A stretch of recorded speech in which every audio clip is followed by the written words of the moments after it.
What is going on, guys? Money Webby here. Disappointing night last night with the picks that I gave out. First off, we had TJ Warren going down in the first quarter with an injury to his face. Didn't really see the injury, but I guess him and Cantor collided or something. Cantor, of course, was good enough to come back in the game, but TJ Warren didn't come back, so that sucked out of the gate. Then we had Clint Capella for the Rockets. He only got like 20 minutes in that game. He did pretty well. I thought he was going to do a bit more, though. The Rockets were up big most of that game. So I guess Clint Capella just didn't feel like showing up for me in a friggin' dream matchup against the Hawks. John Wall did pretty good. Kind of what I was expecting. Maybe a few more points. He was missing his free throws. He got banged up in the fourth quarter, landed on his shoulder or whatever. But he got the double-double, which I was looking for, a ton of assists. He had like 7 assists in the first quarter.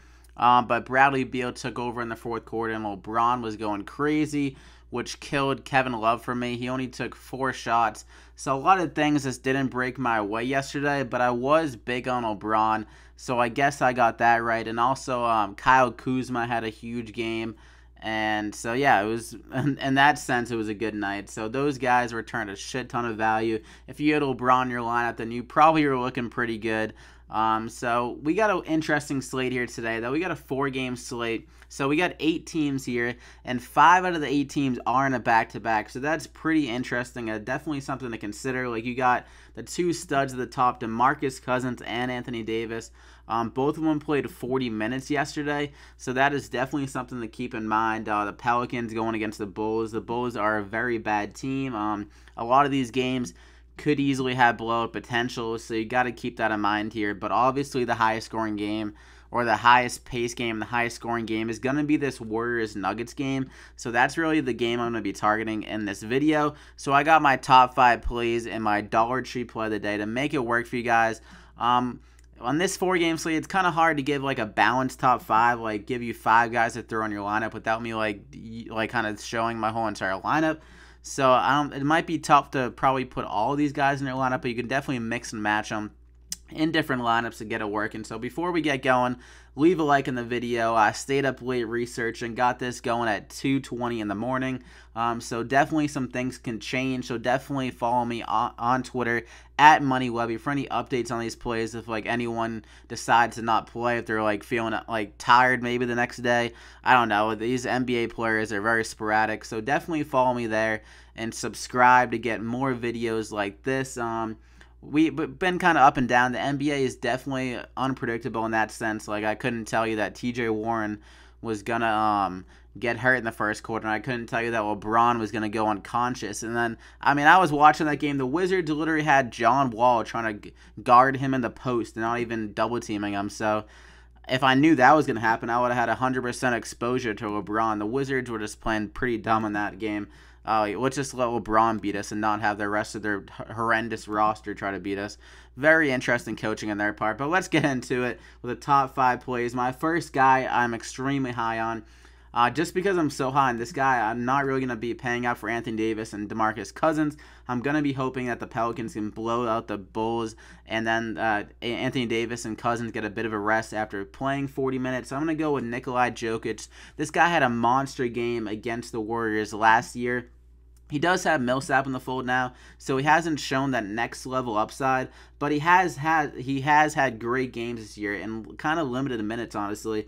Most of these games that he's been going off in, they kind of got up big in those games. Like, he got 50 DraftKings points in 29 minutes. He got 50 and 31 against the Raptors. I believe in both those games they got up pretty handily.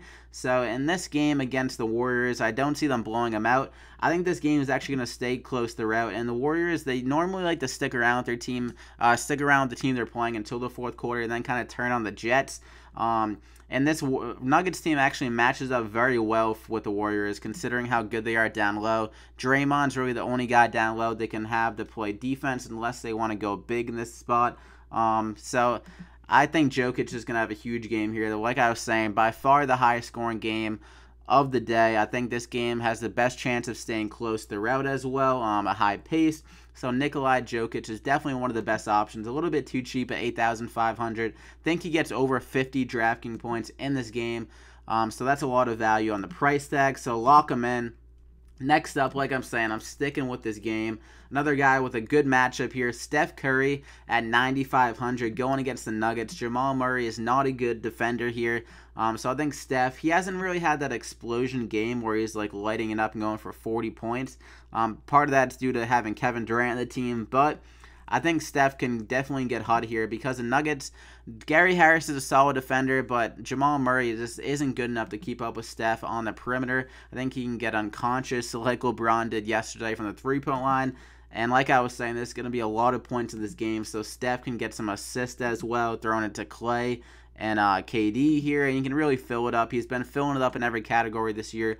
Pretty active getting the steals too. He's been getting some rebounds, assists. So 9,500. The price did go up considering the game on the smaller slate, but I think he can definitely return value on that price tag and get over 50 DraftKings points with Jokic. So you got two guys that I think they're going to get over 50. So Lock and Curry as well. And for my third guy, another stud here. I'm going stars and scrubs here. Considering the blowouts, you really can target some good bench options in those games because their minutes would be projected up more, and then they're back-to-back, so you can kind of project some more minutes for some guys. They're a little bit cheaper here. So Andre Drummond, another stud, 8,100. This guy somehow learned how to shoot free throws. I wasn't aware of this until today, actually. He's shooting over 70% this year, so that's a huge boost for his fantasy numbers. Like I said, this game could turn into a blowout, but the Kings, they're rested up. The Pistons are coming off that back-to-back.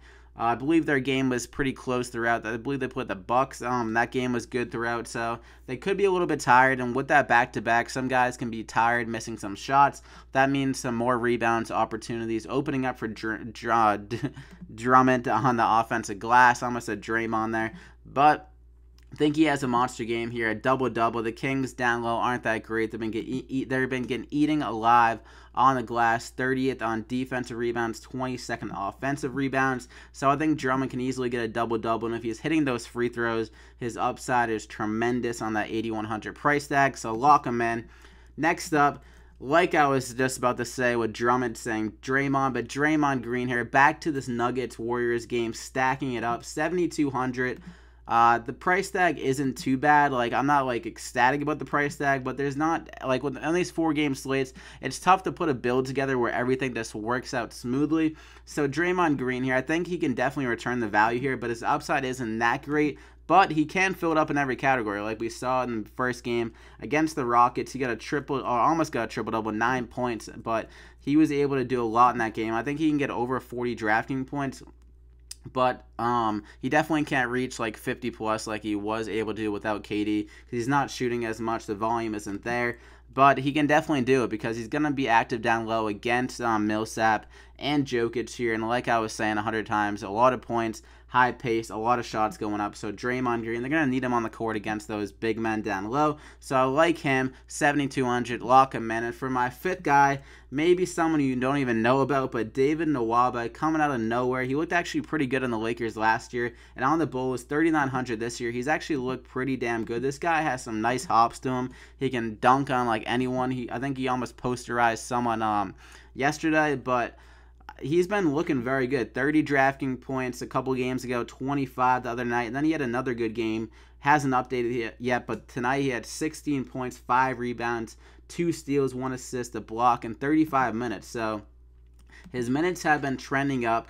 They got absolutely demolished against the Thunder, so he only got 16 minutes in that game. But I think this game should be able to stay close throughout. And I think Nwaba actually, even if they're down a bit, he still plays because they're like bench is pretty much like a starting lineup for the Bulls as well. They kind of have like 2 like bad just rotations of players. So Nwaba could still be in, even if they're down big here. They're trying to get their youth involved more. So I think Nwaba could honestly get over 20 minutes no matter what happens, no matter the game script. And he's able to fill it up in every category. It seems he's playing small forward for them, so he's still getting some rebounds. Like I said, he has some crazy hops, so he can definitely sky for those rebounds and fill it up there. 3,900, he's been returning the value every night. I think he does it again here against the Pelicans. So like him there, lock him in. So that's the top 5. Like I was saying, not too much value really at the moment. I mean, some things can definitely open up. And like I said, it's tough to make a top 5 that actually works out fully. on these type of slates. So, but those are my top 5 guys. You got Curry, Nwaba, Draymond Green, Jokic, and Drummond. And for my Dollar Tree play, it kind of makes it work out a bit. It's going to be Ish Smith at 3,500 for the Pistons in this game against the Kings. Ish Smith has been crazy effective this year off the bench. His minutes haven't been that crazy, like only 20 minutes a game. But like I was saying, with the back-to-back, maybe they give Ish some more run rather than Reggie Jackson, who might be a little bit tired. I don't know. They try to get Ish a little bit more involved here. And if this game turns into a blowout, that means Ish will be on the court rather than Reggie Jackson. So maybe he gets up to 25 minutes in this game. I mean, he's been doing a lot in the minutes he's been given. He can get some assists, score the basket as well. We saw last year when he was kind of stealing minutes from Reggie Jackson how big of an upside he did have. So like I was saying, the minutes should be up here. 3,500, that price is way too cheap. So a great cheap option to mix in there as my Dollar Tree play of the day. 4,600 remaining per player. Might be tough to work out, but I think some value will definitely open up as the day goes on. And you can kind of like try to target the value, like I was saying before, looking whatever game you feel will be blown out. You look at the bench, and then you kind of look for some guy that you see will have an uptick in minutes. That's really how I've been looking at it, and some guys that are under the radar that have been really kind of that are good talents that just need that opportunity, like Nwaba. The guy isn't, his book seems to be a pretty good talent. He's getting the opportunity. He's able to fill it up. Ish Smith, we know he's a good talent on the bench, and the minutes are going to be up there. So 3,500, that's way too good of a price. So that's kind of my thought process in it. So maybe you can make these guys work and try to go after that. I'll be tweeting out my lineup anyways on Twitter, so you can see the full thing there at MoneyWebby. But leave a like on the video.